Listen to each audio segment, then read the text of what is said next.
Hello ladies and gentlemen, boys and girls, welcome to VUX World, the Practical Voice Podcast. This episode of VUX World is brought to you by the Conversational Academy. Now, if you are looking to be a conversation designer, a VUI designer, if you're looking to either break into the industry or keep up to date with the current theory and methodology, then you should check out the Conversational Academy's online course. It will take you from novice to expert, or from beginner to expert, or if you're already pretty handy, then it will top up your knowledge and turn you or keep you on top of the conversational design game. It is very well put together. It's an online course as well, so you can do it at your own pace. Every tutorial has a video and then like a little exam at the end of it as well, which makes sure that you're paying attention and you can test your knowledge to make sure you've took it in at the end. Hans van Dam is the presenter and the teacher for the course. He's been on the podcast in the past from RoboCopy. He's already taught us a lot about conversation design, and this course takes that podcast episode to the next level. It's a pretty long course. There's bags and bags and bags of material in there, and I've done the course myself, and I can genuinely vouch for it when I say that it is absolutely fantastic. Top up your skills and get yourself in a position to take advantage of the new and next desired skill set in the world of user experience design. Get yourself to the Conversational Academy and join that online course. If you go to the link in the show notes, and the link is also on the VUX World website on this podcast page, follow that link, it'll take you straight there, and there's even a little discount as well for VUX World members. And there's even a little discount as well for VUX World listeners, so get yourself on it. Perfect. And there's even a little discount as well for VUX World listeners, so do not delay, get on it right now. And there's even a little discount on there as well for VUX World listeners, so do check it out, the Conversational Academy. Thank you for sponsoring this episode. On today's podcast, we're speaking to Nick Rovisa, the Director of Business Development at Rain Agency, and Matt Lang, the Strategy Director at Rain Agency. We're continuing Rain Week. At the beginning of the week, we had Greg Hedges from Rain. We were talking about the background to Rain and what the agency does and how they approach creating literally world-class voice experiences for some of the biggest brands in the world. Tide, Campbell's, Nike, Unilever, you name it. And this episode with Matt and Nick is going to be looking at two case studies in particular. The work that they did with Nike on a sneaker drop, which was literally in between a halftime basketball game. They launched a pair of sneakers. They dropped is the cool phrase to use. They dropped a pair of sneakers during the halftime interval. And it, had a massive impact on sales. And then the Unilever project was one where they were working with influencers to try and drive traffic to the Unilever skill. And they put it in the context of a morning routine. So it was a lot of influencers sharing content on morning routines and beauty tips and stuff like that. It got a 10% conversion rate onto the Unilever email list. There's a little spoiler for the episode. So voice, it seems to be converting. So this episode, it's fantastic. It gives you an overview of how some of the big brands are approaching voice from a strategic perspective. There's a few design tips in there as well, some technical challenges that they've had to overcome. And then towards the end, we get into a bit of a discussion about how voice is lacking and what is lacking. And we talk a little bit about the similarities or differences between voice right now and social, and whether there's any learnings that we can learn from the social space and from the mobile space to make voice experiences more discoverable. So the last 10-minute discussion is probably worth bringing to the front, because you can see that we're going backwards and forwards, and we're collectively developing our thoughts on this. So we've probably left a little bit on the table as well. But this episode is an absolutely fantastic episode. It caps off Rain Week on VUX World. It's Nick Rovisa and Matt Lang on VUX World. VUX World. VUX World. VUX World. VUX World. Branding with the big faces. I love listening to it. Kane Sims, the one and only. Britain's finest, Mr. Kane Sims. Dustin Coates. I like it when you guys are together and talking about voice. Without further ado, welcome to the show. Well, Matt and Nick, welcome to VUX World. Thank you, Kane. Good to be here, man. Thanks, Kane. Absolute pleasure to have you on. Dustin, this is part 2 of Rain Week. Yeah, part 2. It's great. It's Rain is doing such awesome things that we couldn't contain it to just one episode. So you guys are going to have to dig in pretty deep and tell us what's going on over there. You guys are too kind. So we did an episode with Greg Hedges at the beginning of the week. We spoke a lot about the Rain philosophy, a lot about the journey that Rain have been on from 2015 when you started focusing on voice to today. Wholeheartedly full voice agency, one of the top agencies in the world, really, certainly one of the top agencies over in the US. We spoke also about the Kung Fu Panda skill and some of the sort of design practices and techniques used in there. But today we're going to talk a bit about some of the case studies that you've been working on over the last few months. And for those people who are dipping into this podcast who haven't heard the one from the beginning of the week, do you want to kind of kick us off a little bit by just give us a quick overview, run through of what Rain is, and then we'll get into the background of yourselves and your experience on it today. But first of all, I don't know, Nick, do you want to sort of take us through just a bit of a high level overview of what Rain is and what Rain does?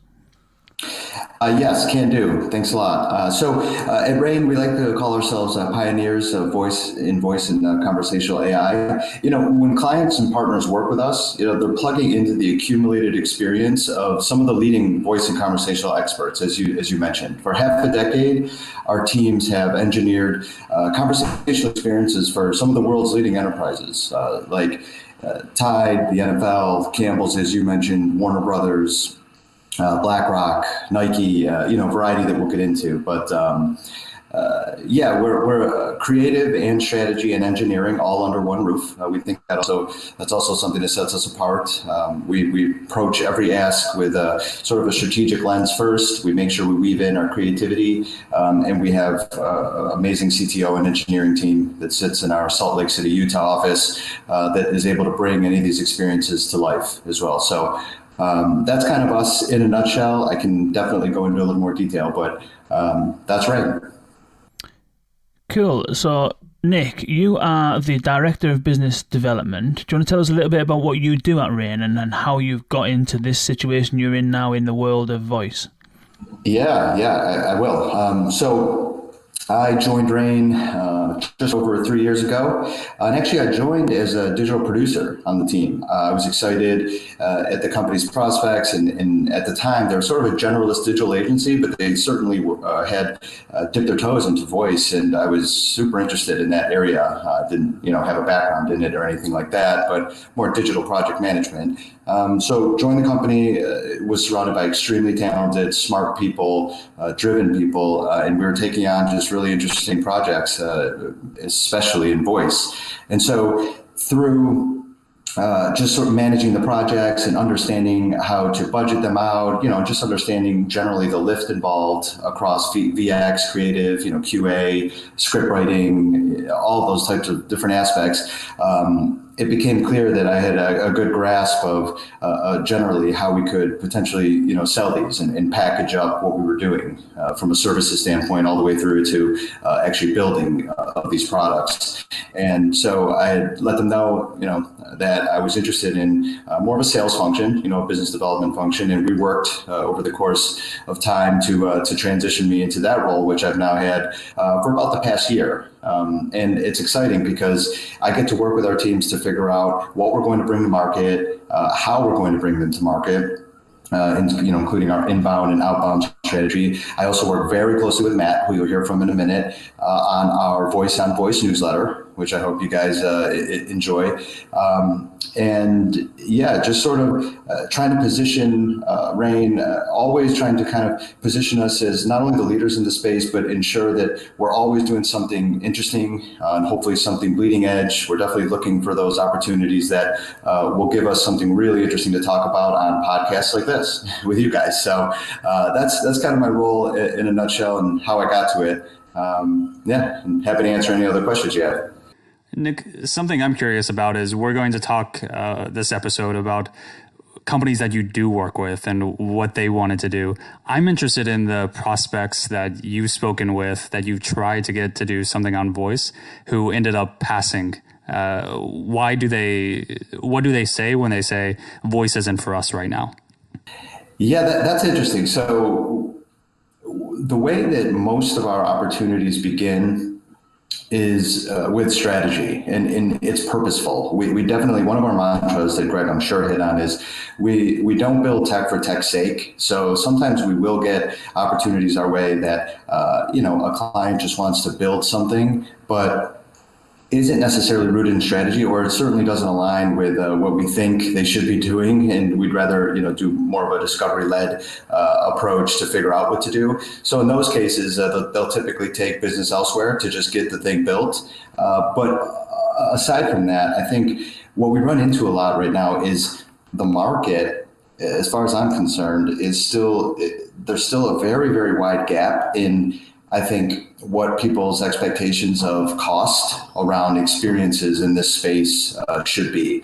We've had discussions, very high level, smart discussions with prospects that ultimately led to them thinking this would cost around $5,000 US to build, all the way through to the other end of the spectrum where there's people whose expectations are in the couple $100,000 range. So I think that that's something else that we're running into, is just the gap in knowledge and understanding of, is this a true app?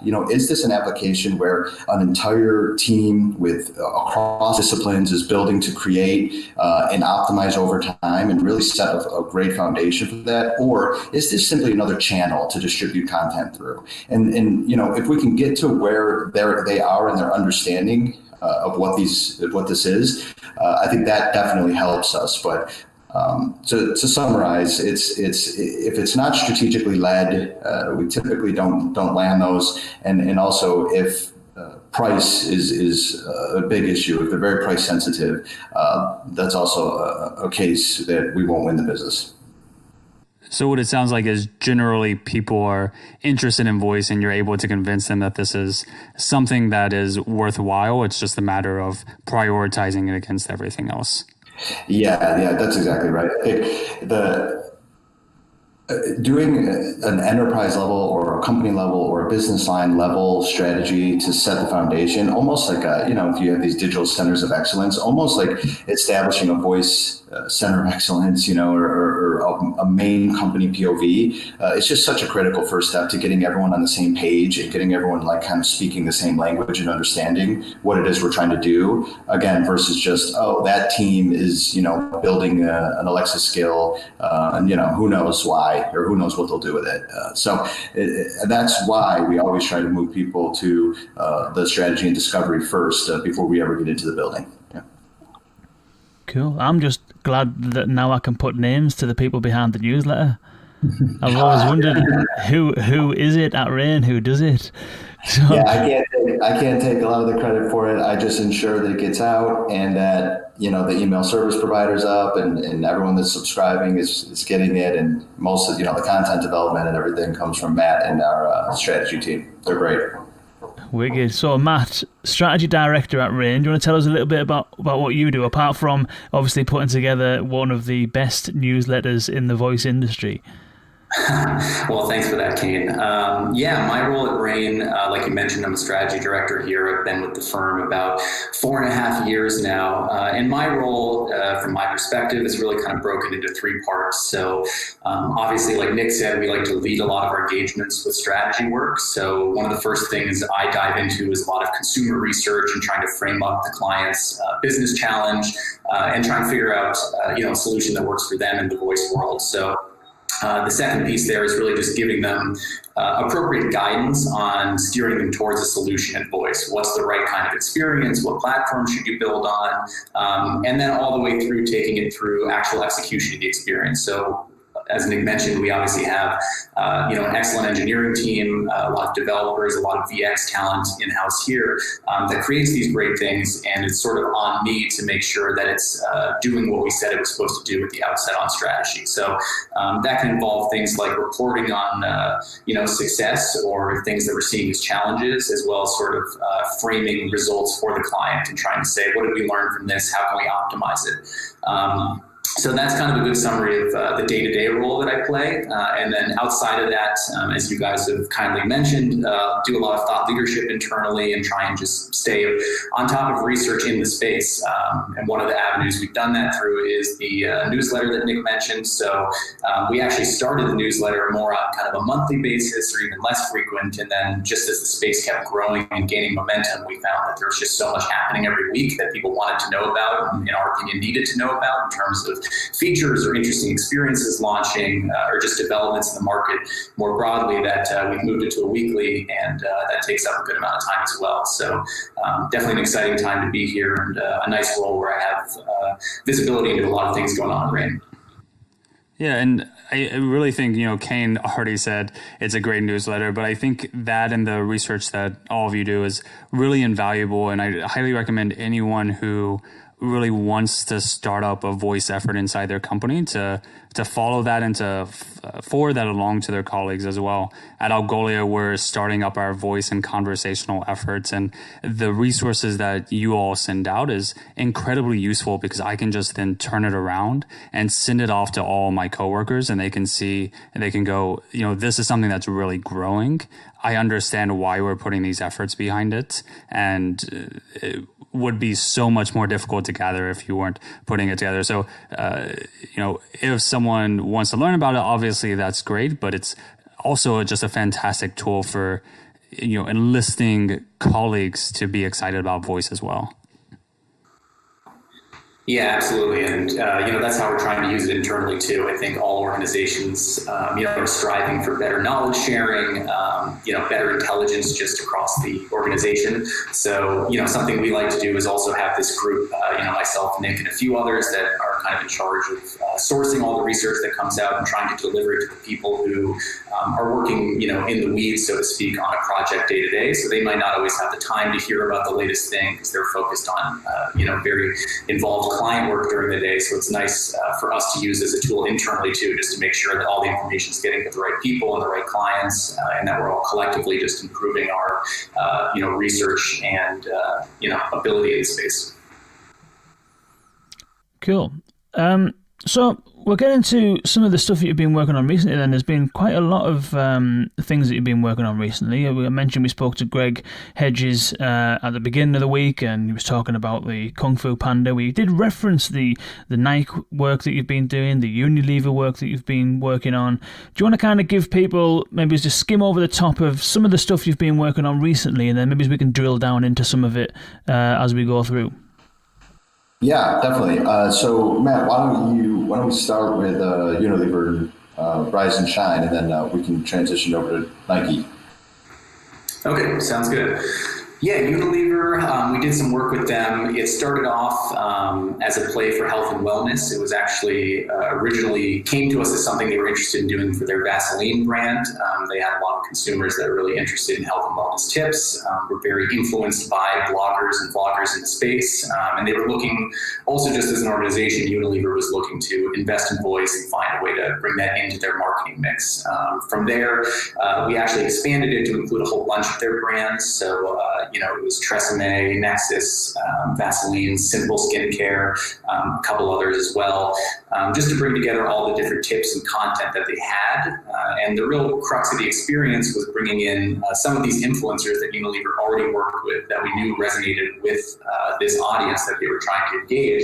And having them really be the voice of the experience. So each week you would come into this experience and there would be a known host, so to speak, and that influencer would give their perspective and tips for the week on skincare and the morning routine, different things like that. So it was really a quick, 7-week pilot that we got a lot of learnings out of in terms of how to use influencers and voiceover talent on an Alexa skill, and also more broadly just using connected social channels to drive people to voice in that marketing mix. So a lot of these influencers would go and post on their Instagram stories or their Twitter feeds and say, I'm hosting this experience on a voice platform this week, you guys should tune in. And we saw a lot of really interesting stuff with that, but that's kind of the top line on what happened with Unilever.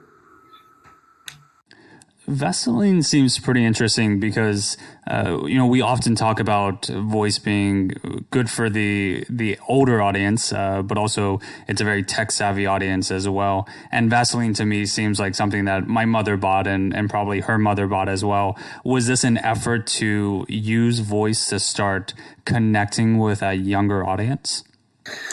In a sense, yes, they do have a younger target. So I think when most people think about Vaseline, they're probably thinking about the kind of jelly substance, but they also do make a lot of more, traditional lotions and skincare products as well. So it was really built around those products, which were already geared and marketed towards this younger audience. And then again, part of what we did through this strategy exercise was say, Vaseline as a brand is interesting, but do they have the right to talk about all of this stuff in the world of skincare and hair care even? So that's why we ended up bringing in other brands to the experience too. So you could have, an influencer that really enjoys Vaseline products talk more on the skincare side of things about the lotions they use. And then the next day, if someone's really interested in hair care, you could have someone that works with Tresemme or Nexus really talk about their experience there. So we thought that made for a richer and more diverse experience where people aren't just going to tune in every day for the same old skincare tip related to Vaseline, but get a different brand, get a different tip, get a different idea each day from someone that they find credible.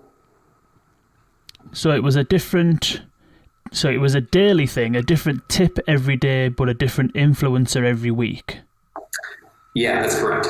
Yes, and it's because, too, I think an important learning that we got that I would share in case anyone is looking to utilize influencers in this new and ever-evolving voice space is that we ran into some, I wouldn't say challenges, but we ran into some issues with licensing where the influencers were used to, contracts that related to Instagram posts and social media activity, but they didn't really account for this new voice, channel and this new way to license their content in a different way, their actual audio content. So we settled on being able to have the influencers own each of their individual weeks, and it would be in the experience for that week. But then afterwards, so as not to incur a huge cost and a huge extension in the license, they would come off the platform once the entire pilot was over.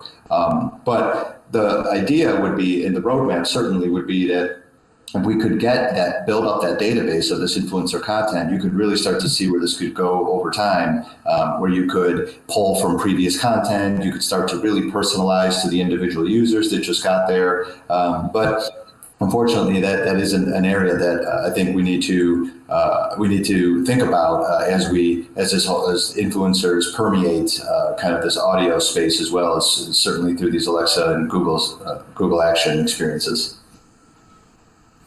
That's interesting. So they hadn't presumably been approached before to do this kind of work. They hadn't had anything necessarily on their books to sort of account for it and stuff like that. That's right.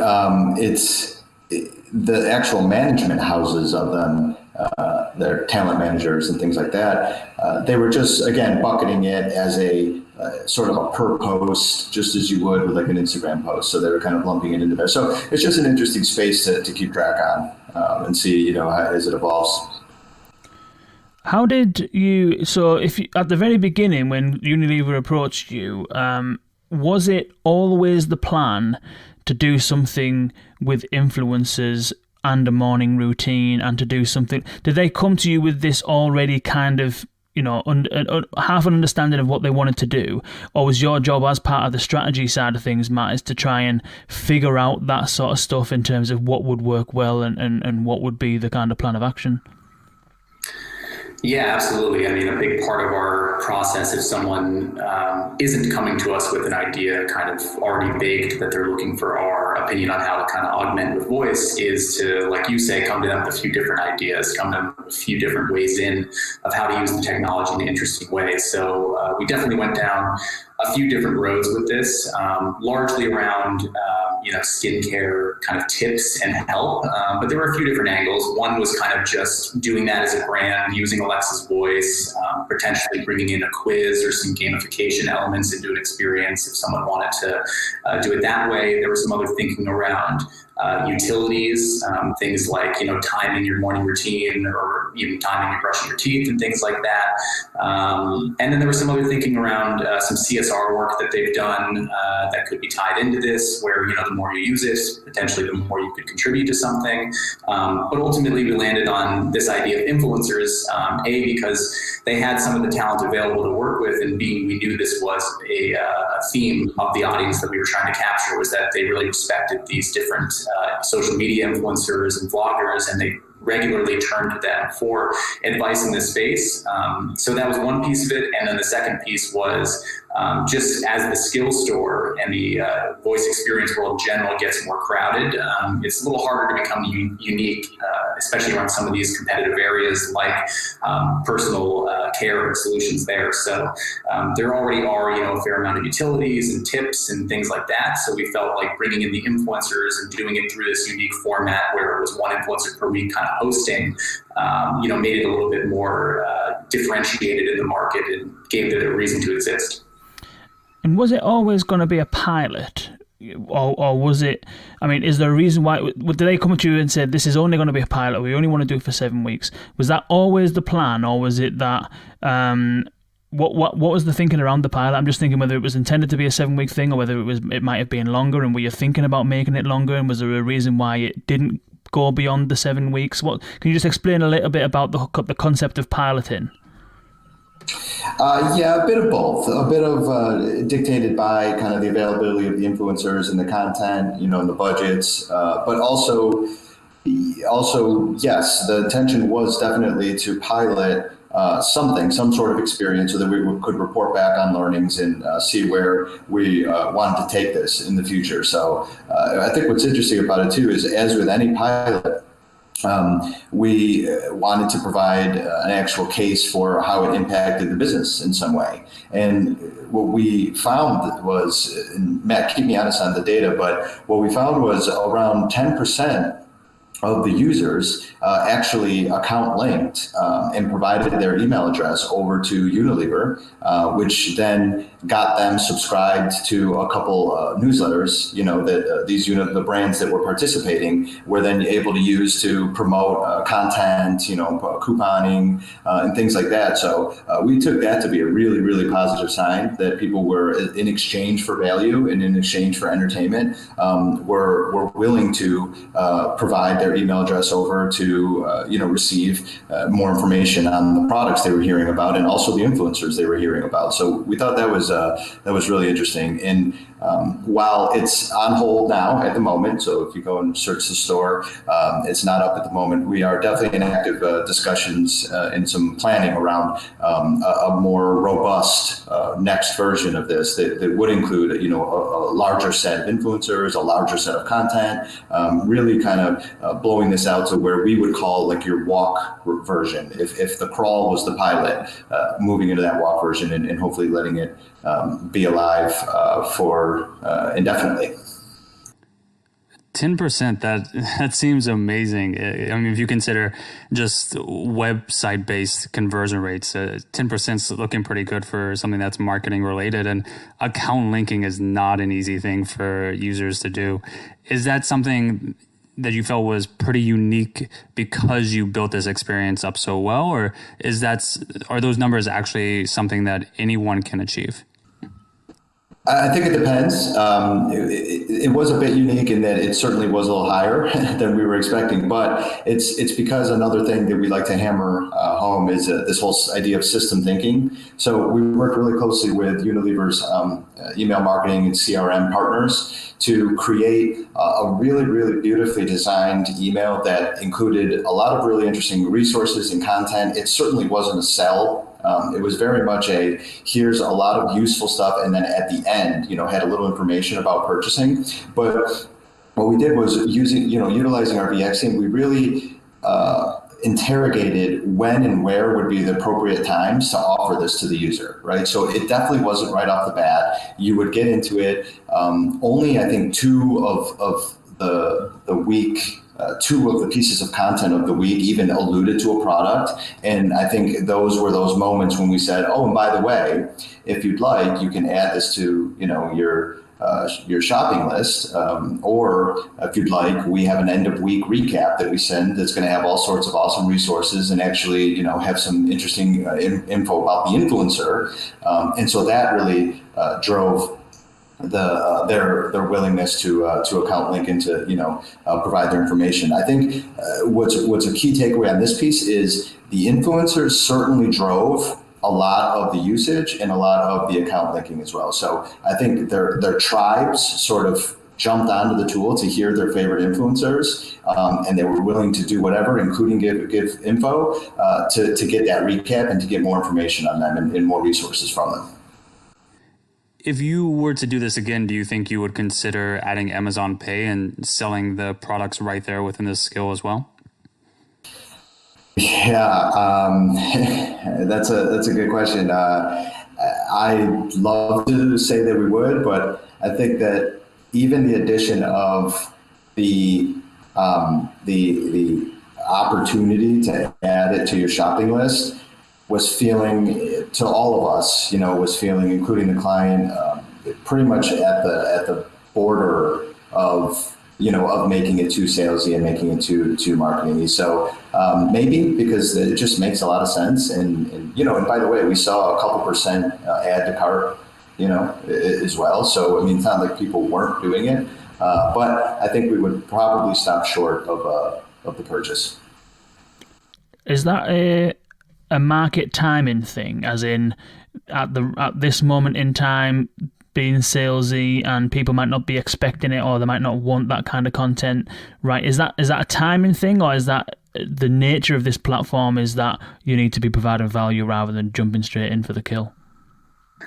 So from my perspective, I think it's a couple things in this experience. I think one is that, yes, based on the way the experience was branded and what people were coming to it for, it was really to hear these influencers and get these tips and really build up, just awareness of the products and affinity for these influencers and the brands that were featured there. So I think the second you kind of shift from trying to just give them genuine advice and authentic tips into more of a sales pitch, as Nick is calling it here. I think people can sense that, and they felt, maybe it was a little disingenuous. And I think that's something we've seen on some other reviews in the marketplace too, is when some of these experiences do try to kind of become too promotionally, it's no longer such a conversational experience, and it's more like just a new form of advertising, which people don't always want. So I think that's one piece of it, is sort of how you're branding the experience and being upfront with it. Conversely, we've seen some people make experiences that are very product focused, and it's more about FAQs and how to use the product. And in that case, it makes a lot of sense to have, opportunities to reorder right there or shorten the path to purchase. So I think, again, it really just depends how you're positioning it from an experience level. And then the other side of this too, to your point, Kane, is just market timing on where we are with kind of commerce and voice in general. I think most people are not yet fully comfortable just to go ahead and come to these things to free-form order, smart speakers that is. But what we are seeing is a lot of data saying people might be doing research. However kind of ambiguous that term is, they might be wanting to learn more about products through an experience. They might be wanting to kind of use them to, again, generate awareness of the products and then come back to it on another channel later. So we're seeing it grow as an important point in the journey of someone learning about a product and ultimately purchasing it, but not yet becoming kind of the largest endpoint to actually convert to purchase. So it's a little early on that side of things, but again, also a big piece of this is how you're branding and positioning the experience that you're putting out there. You mentioned the research is a little nebulous, and I've never actually done it, but I imagined influencer marketing is pretty nebulous as well. How are brands that you're working with measuring the impact of voice? You talked a little bit about the account linking, but how are they trying to get at, okay, well, we launched this voice application and people are using it to research, and that's driving skills. Is there anything you can do on the data there to prove out the case? Yeah, so this is actually a really good segue, and I think we can talk about Nike. Is one way how we just pulled off that experience and the direct learnings from it. But I think that's, again, starting with the strategic area. So how we approach it is, the overlap of the consumer insight, the business drivers, and then the digital ecosystem. And what we like to say is if we find within that overlap, if we can get to that strategic territory, we're going to be generally right in some way, and it's going to generally correctly guide what it is we build and make it a lot easier to set KPIs against and a lot easier to set information against. So for instance, in the case of Unilever, they're pretty advanced as an organization. They have a global voice lead. And so when we had our conversation with her, we took her through the strategy. We took her through all of the work involved. And when we got to the KPIs area, a lot of it was around setting benchmarks for the first time, because she understood that it hadn't been done before. So we might as well set some areas and some ratios and some percentages to then work off of over time versus saying, you need to hit exactly these numbers, because it's just impossible right now to do that. So I thought that was really refreshing. And that's definitely a way that I approach our conversations with new prospects and clients is let's figure out the learnings. Let's figure out the benchmarks we want to set. The insights we want to learn, and then we'll use those as benchmarks to then measure against over time. So, Matt, I don't know if you want to add on to that, but I think we could transition to Nike as well to talk about how we had some immediate insight there. Yeah, I mean, I would just kind of echo, Nick, what you're saying briefly before you move on here. I think the clients today are thinking of it largely as sort of a place to get learnings and experiment and learn what they can about the channel now. As a lot of the market data is pointing that this is going to be a behavior that continues to grow exponentially, and people are going to be having more and more devices that are voice first or conversation first. Although we're not, fully there yet, and people still use a lot of mobile and still use a lot of desktop, and that's probably never going to go away fully. But they want to understand how people are using these experiences and try and, like Nick said, set benchmarks and understand what they should be aiming for. So I think the people, the clients that are thinking of it that way, that are trying to kind of use it as an innovation test and to understand how best to design experiences, are going to benefit from this later, as opposed to some of the conversations we have, where people have very short-term, immediate sales goals, for example. This might not be the best thing to invest in right out the gate to sell everything, depending on what kind of client you are, given kind of the maturity of the behavior around purchasing through voice. So it's really about, again, kind of setting the right KPIs, like Nick said, and framing it correctly. So what are we going to learn from this? And if you are a little bit more results oriented, I think most clients find account linking and using voice as kind of a hook into the rest of their ecosystem, a very appealing proposition. So just like Nick was mentioning on Unilever, we were pretty excited to see that 10% actually opt into ongoing email marketing from Unilever. That's a significant amount of people that they can now, put their whole marketing stack against in other channels. And that kind of, the origin of that was voice. So I think that's a really interesting way to approach it for now. There is some interest. So, I mean, that, as Dustin said, 10% is a wildly high conversion rate compared to other channels. And I remember we spoke to Nick Schwab of Invoked Apps, and I don't know whether you guys have listened to any of the ambient sound skills, the fireside sounds and the city sounds and stuff like that. When we were talking to Nick, he was saying that he has about 150,000 users a day, and the conversion rate from people going in to trial the premium version of the skill is around about 2%, which he said was fairly typical. But of the 2% that tried the premium feature, 90% of them went ahead and paid for it. So there is signs that there's something about the voice channel that has a higher conversion rate, and I don't know if you've got any observations on why that might be.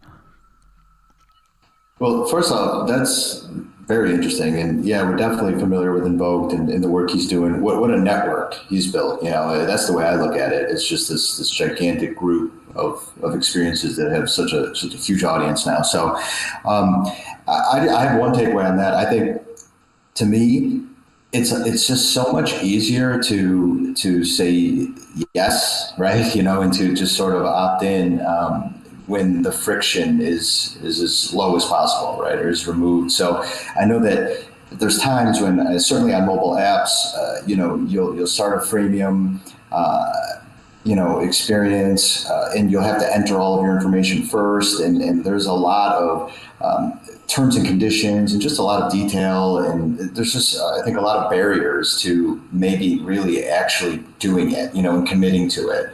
And this kind of can help alleviate that, where you bury it into a post, an email that comes to you afterwards, or, you kind of just can split the journey up a little bit as far as how you capture that and potentially convert later on. That's just a thought.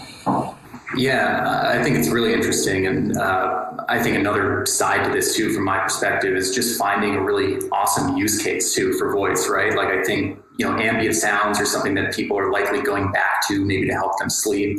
Something like Headspace, which we worked on, where people are doing, daily, perhaps multi times a day, meditations.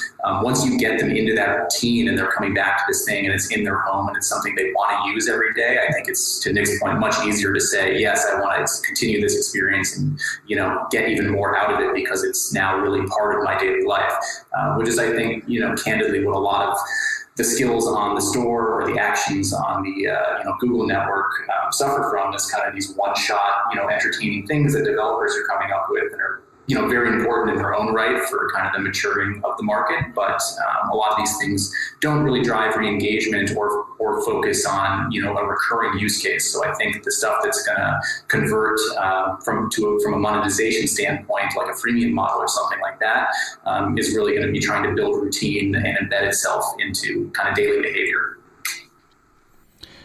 You've mentioned Nike a few times, and we were discussing KPIs and monitoring and things like that. And you were going to go on, Nick, I think, to talk about the Nike work. Was that something that, well, first of all, do you want to give us a bit of an overview of that project? And then was that something that did have a defined aim output for it? Yes, absolutely. So in the case of Nike, they approached us and said, we want to create the first ever voice-activated, voice-driven sneaker drop. And so, for any listeners out there, the sneaker drop, especially in the case of Nike, is when they release a very rare, sought-after pair of sneakers for a short window of time, right? And you have to work pretty hard to get that pair. And it's an entire culture that's built around this, and it's really it's interesting. So we obviously were very excited at the prospect of this and digging into it. We did the work. We sort of started with a discovery. We absolutely had to figure out the just how we would do this, but in partnership with RGA, one of their creative partners, we kind of found out that the plan was to do this sneaker drop during a live NBA telecast on TNT. Okay, so with a viewership of around 2.1 million people, they were going to do some sort of embedded partnership during a Boston Celtics Lakers basketball game. Again, very exciting, very cool. So working closely with Nike and with the RGA team, we developed a Google action that made use of the Sneakers API, which is Nike's, again, sneaker drop app. You can purchase, new and rare drops off that application. We were able to develop an experience and made use of that so that on that basketball game at halftime of the game, the experience went live and actually enabled people from all over the world to potentially try and purchase a pair of these brand new sneakers that we're dropping. They're the Nike Adapt BBs. If you're curious, they're the sort of 12th, 15th, 20th evolution of the mags that auto lace. I don't want to go too far down that path, but they're a very cool new sneaker technology from Nike. And at halftime, you were able to use the Google action to purchase those, have a shot at buying the pair of sneakers just with your voice in the Google Assistant app. So there's a lot to unpack there. We can definitely go into more detail, but the idea there was obviously a very, very specific moment in time that an entire system supported and made happen. Everything from your media partners to the technology had to be perfect to the inventory management. Everything had to be ready to roll for this moment in which we were absolutely able to report on exactly what the KPI was, which was during this short period of time, how many sneaker sales, did we move via voice? And let me tell you, I can't get into the numbers here right now, but a significant amount in a very, very short time. Kane, were you able to pick up a pair of those sneakers? Unfortunately not. I didn't actually know at the time that it was happening, but yeah, they are. I'm a huge fan of Nike, and I've been dying to get a pair of them self-lacing ones. But no, I missed out, unfortunately. We have good intel that they might be making another appearance soon.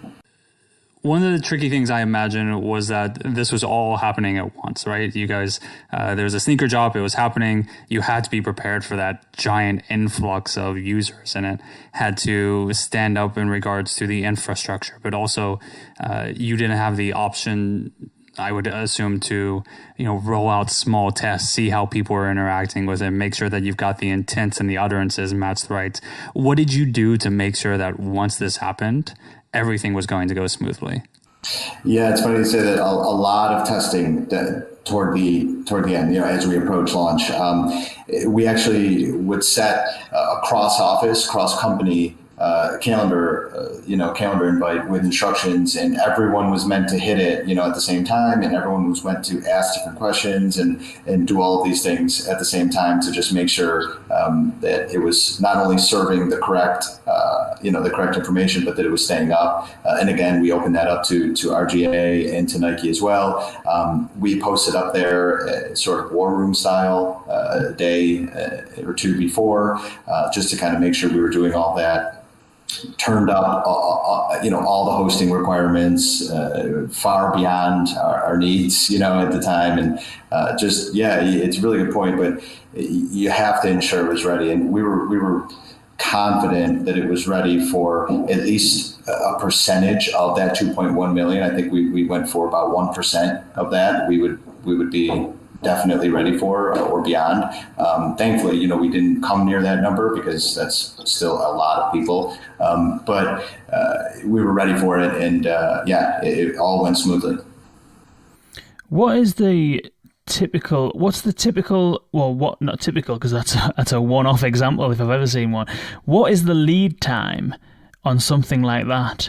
And then what was the interaction time? So how long did it take from Nike approaching you to discovery to build testing, and then how long was it actually live and active and being interacted with for? Yeah, so it was actually probably October over the holidays to the February 7 launch. So it was tight.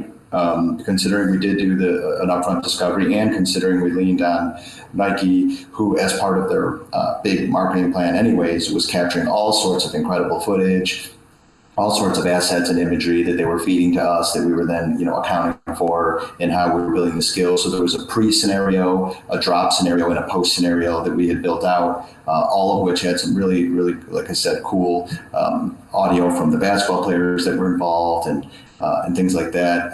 And so similar to the Rise and Shine piece, they wanted to pull off the experience and then leave it on for a bit, for that post experience. But the intention was always to take it down after a set period of time following the game to, again, report, discuss internally, and, we're in active discussions as far as where and how we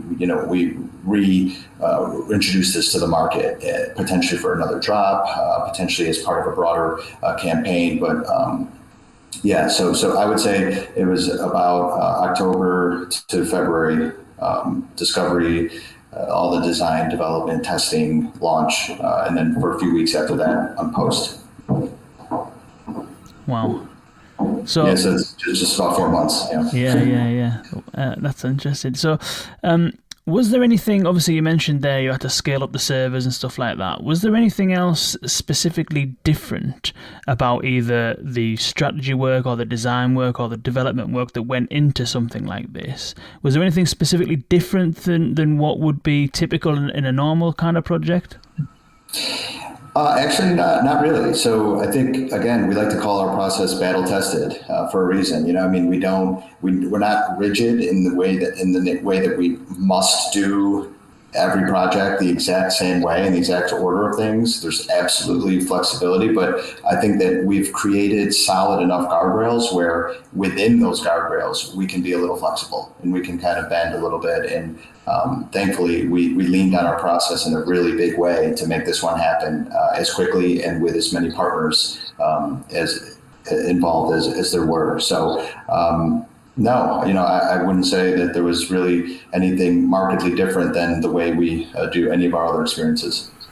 It's a really, really good example. I love that. The concept of a sneaker, and now they've got they've got the innards now, haven't they? Yous have got the capability to do that potentially for every single sneaker drop from now on, and not even for sneaker drops, but presumably that the stuff that you've built and the kind of insides of it all can be used for any kind of product launch. You could sell, Glastonbury ticket sales and festival ticket sales, and you can then scale that to any kinds of stuff, can't you?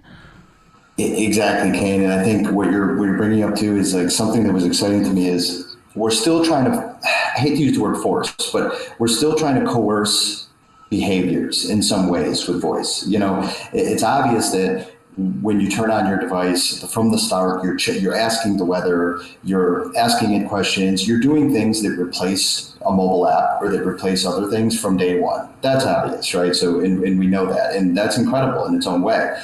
In this way, as we're learning the behavior of voice first, you're needing experiences like this to say, wow, I just did that. I actually just used my voice to purchase this pair of sneakers.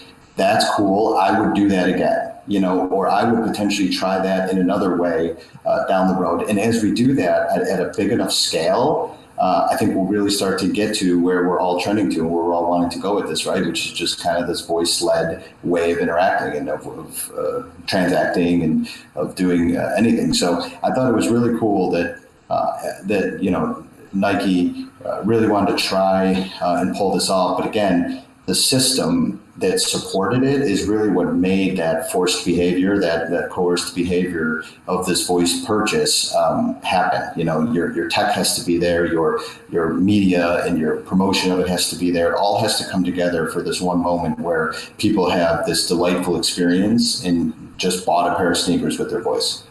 The interesting thing about this is if you think back to the 1920s and the 1930s, right, everyone would gather around radio. And this is, another thing that people are gathering around, maybe talking about the next day. It turns into a real social thing.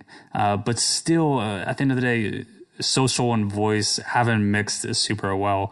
What are some of the limitations that you're seeing? What are some of the features you'd like to see that would enable that?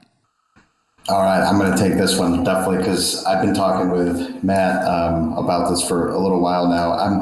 I'm obsessed with this idea of loops, these content loops and sort of the way in which your Pinterests of the world grew so quickly. And what I think we're lacking in voice at the moment, and maybe it's on purpose or it's by design, but I don't think we can complete the loop, meaning the sharing and viral loop. So when you build an experience, it's meant to be individualized in a lot of ways, right? You're experiencing it on your own, but the things you're doing within that can't be shared out and can't be grabbed onto by others to then do something as well with and share it and then do something as well and share it. And that constant loop where it's growing itself. So I think that's why we haven't really found that viral sensation of a voice experience in a lot of ways, because it's just too contained. It can't catch on fire. It can't spread in a way that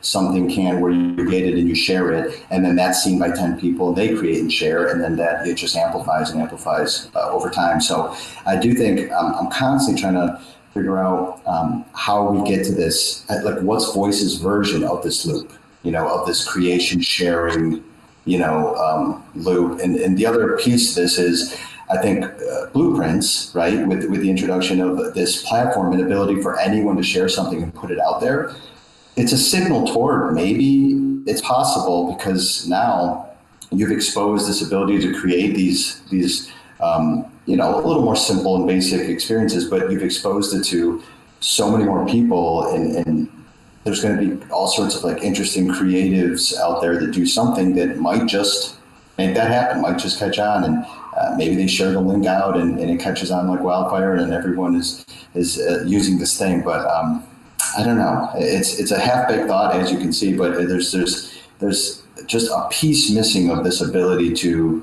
make it spread.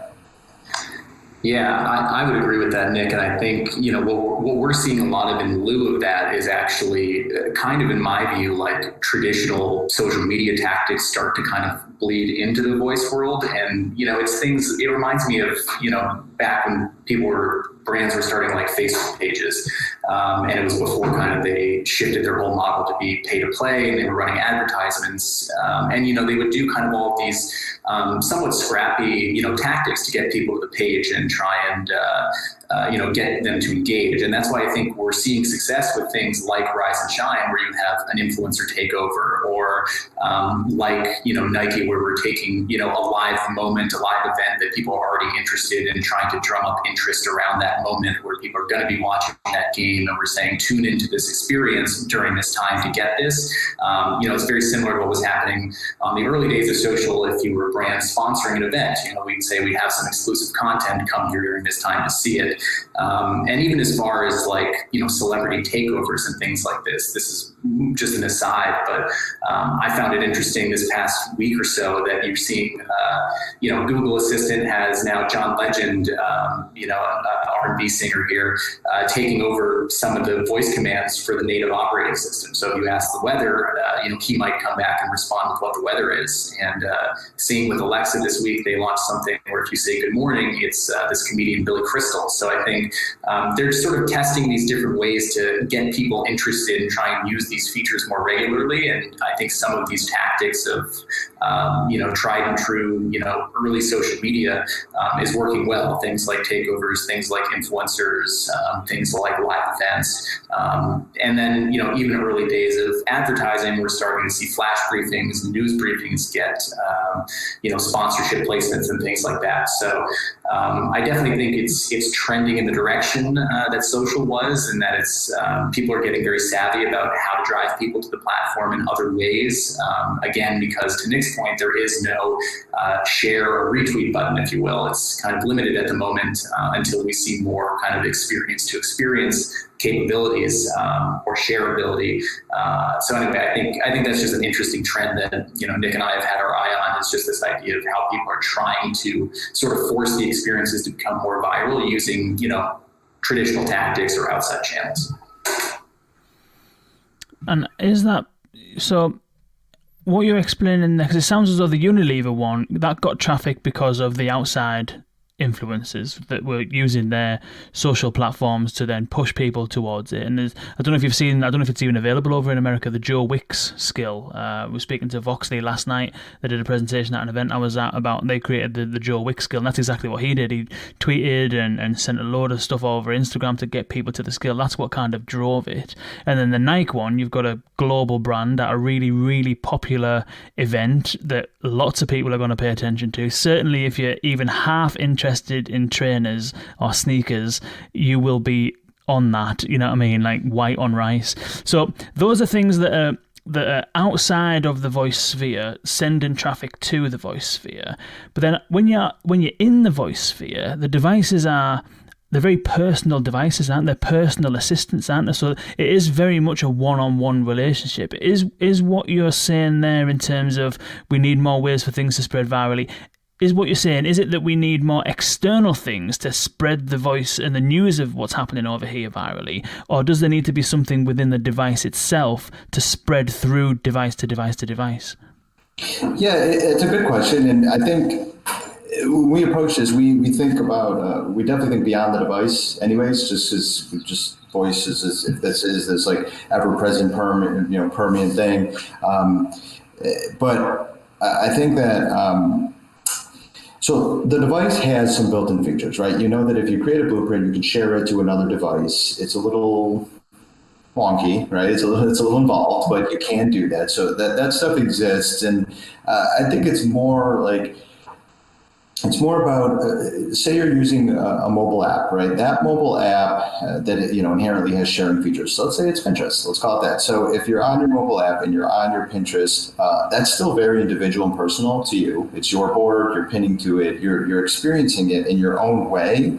But at the same time, you're able to quickly drop into a social aspect, and you're able to quickly share out what you're doing as well. So it's individualized, but it still has those components that would let it grow and, that can spread to other users. So we're just constantly thinking about what is Voice's version of that, and is there one? And does it have to play out via the Alexa, Google Assistant apps, or does it have to happen contained in the device?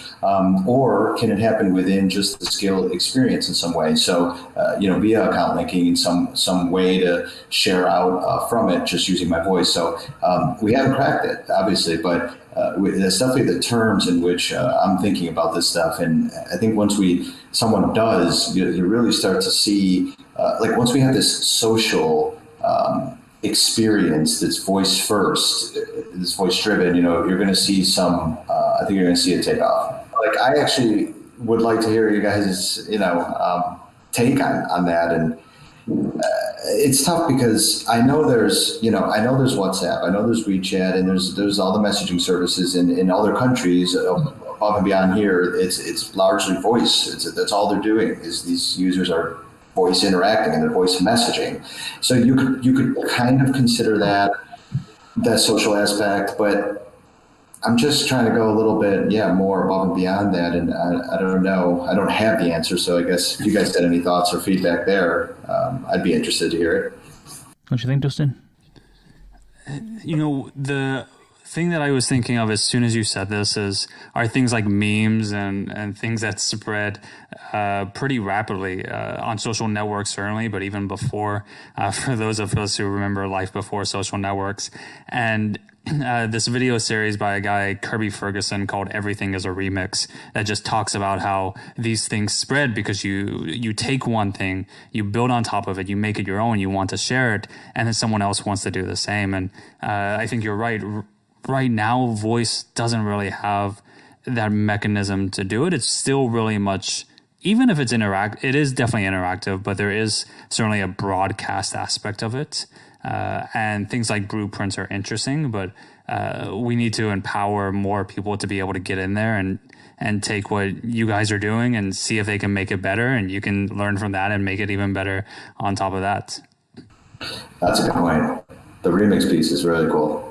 Another piece that it could be interesting to see how it develops over the next few years is just, as people incorporate voice more and more in these platforms into their general presence on channels, I think getting better at, having cross-channel connectivity. So even if we can't share directly from, let's say, an Alexa skill or a Google action, is there a chatbot or a Facebook Messenger bot or some other conversational platform that people can start on and maybe share from there? And the expectation of the user can be that I can just ask my Alexa for this and it'll pick up and know who I am and know that I started this on that other platform. So I think that's where we might see some growth, is just seeing more of those multi-platform experiences and better awareness of who the user is and where they came from, and if they were referred to a friend from a Facebook bot onto an Alexa skill. It's just this idea of kind of pushing more and more towards being contextually aware. Then I think we have at least a shot at getting more people into conversational experiences more quickly and through more channels. So expanding from that perspective. Matt makes a really, really good point here, and he's actually alluding to the Meredith work that I know we haven't gotten into, but that's totally aligned as well. Is how do we pull out some of the core experience from the voice delivered one, and share it through messaging channels, and things like that to to help spread that growth. But yeah, if we had a little more time, we could go into the merit. But I think that what Matt provided there is definitely a good ending to the idea. Yeah, it's almost as if so I think, correct me if I'm wrong, but to get to the point of that is that it's almost as if we need to find ways of bringing the voice assistants from over here into the rest of the ecosystem, which is already over here, which is the mobile, the social ecosystem that already exists. If you're going to share something on Twitter, you're going to share something on Facebook, you're going to share something through a chatbot, you're going to share something on Instagram. It's almost finding a way of bringing it into that ecosystem rather than trying to create its own ecosystem. Is that what you were getting at? Yeah, absolutely. And again, just contextual awareness of where someone's coming from. So, I foresee a world in which, someone could text me a link to something and I should be able to open that and it should trigger, a reminder on my Alexa or a notification or something like that on my smart speaker to kind of get started with this experience that Nick shared with me or that I started myself previously. But I agree with what you're saying. I think it's really a matter of kind of maturing both. Kind of internally, we definitely want to see more connectivity of the devices to the rest of the ecosystem, and externally, we want to see that ecosystem account for the devices in a more meaningful way. Certainly, and I don't know if HQ is still a thing, but it certainly was burning bright for a while there, and there's no way it would have taken off that quickly if it was just a voice application and I couldn't have said, Nick invited me, Nick is getting extra lives, and they had that spread in there. Fantastic. Nick, Matt, this has been absolutely immense. I think we've advanced something in. We've got some fantastic insights. We've got a load of strategic angles and guidance for the brands and agencies listening. We've got a lot of tips for the developers listening. And I think we've also advanced the general thinking of voice and shareability and discoverability and all that kind of stuff. It's been absolutely immense. Thank you so much. Where can people reach out to you guys? Where can people figure out what's going on with you and follow you online? Well, thanks a lot, Kane. I appreciate it. Thank you, Dustin. You can find us at rain.agency, and there is where we post, obviously, our thought leadership, and there's a subscribe there for the Voice on Voice newsletter if anyone's interested. But really enjoyed it. Thanks a lot. Thanks a lot, Kane. That was Nick Rovisa and Matt Lang. Wow, the last couple of minutes of that podcast there, I think we were just getting started. It's a shame we ran out of time. We were really kind of developing our thinking there on voice and social and how it can potentially merge together. How can we make voice experiences spread? How can we bring voice into the ecosystem, the current social and technology ecosystem or mobile ecosystem?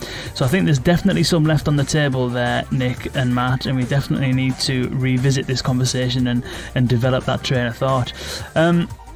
Unbelievable insights. I said towards the end there that we've had a huge kind of overview there from some of the strategic angles that some of the big brands like Unilever and Nike are taking, based on ranging from essentially pilot studies, trying out ideas, to product launches, and aiming for sales. And what I found really interesting was talking about the KPIs side of things, in that brands right now, and the way that Rain are advising brands right now, is to not set KPIs, but use this as an opportunity to baseline some metrics. Just to put something out there and see what metrics you can gather, and then from there you can see which levers you can pull and which KPIs actually make sense to measure. Which is the same situation. I've been in that situation a couple of times where you implement a system where previously there was no technology, Excel spreadsheets and emails, and then you implement a CRM. Now you've got data. Now you can actually baseline things, and then you can start measuring going forward. So it seems as though that's the situation that we're in right now with voice. And there were some really interesting examples of how to get traffic to skills, and it seems as though most of the traffic has been driven outside of the voice ecosystem. So the influencers sending traffic via their social channels, and it's the same for the Joe Wicks experience. That's the same way that gets traffic. And then you've got Nike, obviously broadcast media on TV, halftime during a really popular basketball game, sending people to it that way. Really interesting conversation. I think that Rain are doing some absolutely amazing stuff, amazing work, really deeply appreciate Matt and Nick joining us for the conversation. And as I say, this has been Rain Week. It's been absolutely fantastic. We've had Greg Hedges, Nick Rovisa, Matt Lang, and I think that this week we have learned a hell of a lot. So thank you so much, Rain, for doing this, for taking the time to do this, and we'll definitely continue the conversation about how to make voice experiences spread in the future. Thanks as ever to Dustin, thank you Nick, thank you Matt, and thank you all for listening. Until next time, see you later.